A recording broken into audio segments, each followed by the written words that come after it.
Nicolas Caro. Bonjour.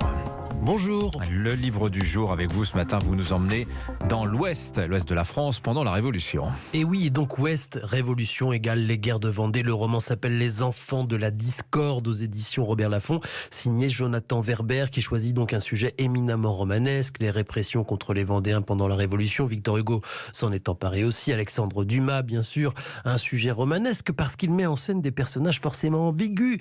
Dans une guerre civile, il est compliqué de choisir son camp. Ce sont des frères qui se battent entre eux. Le tout, c'est de réussir à créer de la fiction à partir de l'histoire avec un grand H, sans tomber dans le récit historique. Et l'auteur y parvient-il, Nicolas ? Oui, grâce à ces personnages, ça commence en 1777 avec un gamin, Simon Delmotte, qui apprend à manier un vieux fusil de l'époque très complexe à utiliser, très long. C'est son père qui le forme, pas à tuer des gens, il vise un cerf pour l'instant. Au passage, il lui apprend aussi à respecter les bêtes. Il se débrouille bien, mais il a encore beaucoup à apprendre. Ça, ce sont les 5 premières pages. Saut dans le temps, on retrouve Simon, mais en 1793, il est au service de la Révolution.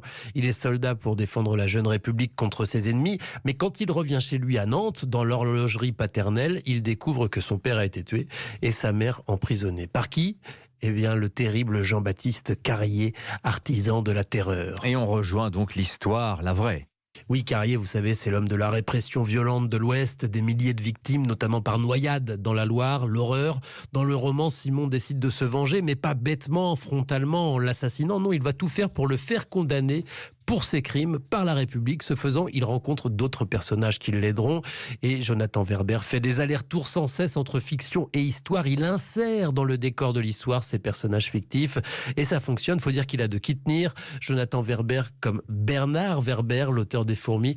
Jonathan, c'est son fils. Ah bah voilà la filiation, le chaînon manquant. Il a été à bonne école. Donc Jonathan Verber, Les enfants de la discorde, c'est chez Robert Laffont. Le jeu vidéo de la semaine avec vous maintenant, Caroline Speller. Alors celui-ci a dépassé le milliard de recettes de dollars à travers le monde en l'espace de 10 jours. C'est aussi bien qu'un Marvel, quoi.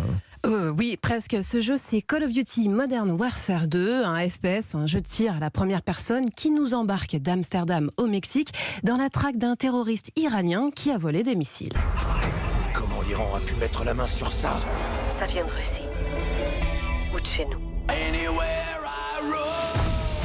Voilà, scénario signé Vincent Hervouet, donc, si j'ai bien compris. Alors, si on compare au cinéma de ces 2 dernières années, seul le film Marvel Spider-Man No Way Home a engrangé aussi rapidement 1 milliard, mais lui en 12 jours.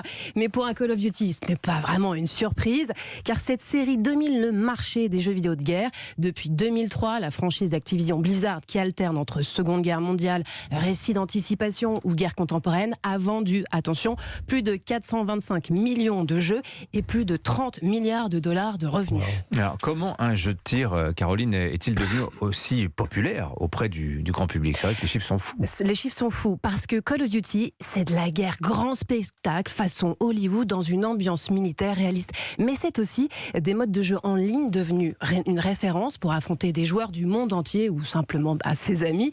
Mais surtout, Call of Duty est sur tous les fronts. Les jeux se retrouvent sur PC, console et mobile. La licence se décline même en un jeu gratuit de survie et de tir du nom de Warzone.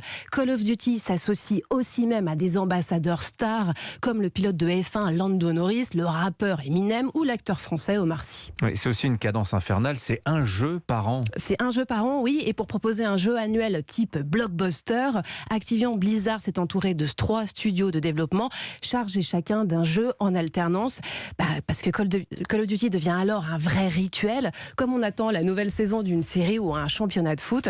Et alors, si ce n'est pas déjà fait, le nouvel opus Modern Warfare 2 est disponible sur PC, Xbox et PlayStation. Merci beaucoup, Caroline Speller. Modern Warfare 2, il y en avait déjà un qui s'appelait exactement pareil il y a 15 ans de ça, si j'ai bonne mémoire. Tout à fait, vous avez raison. Merci beaucoup, Caroline. À la semaine prochaine. Nicolas, demain, Vincent également.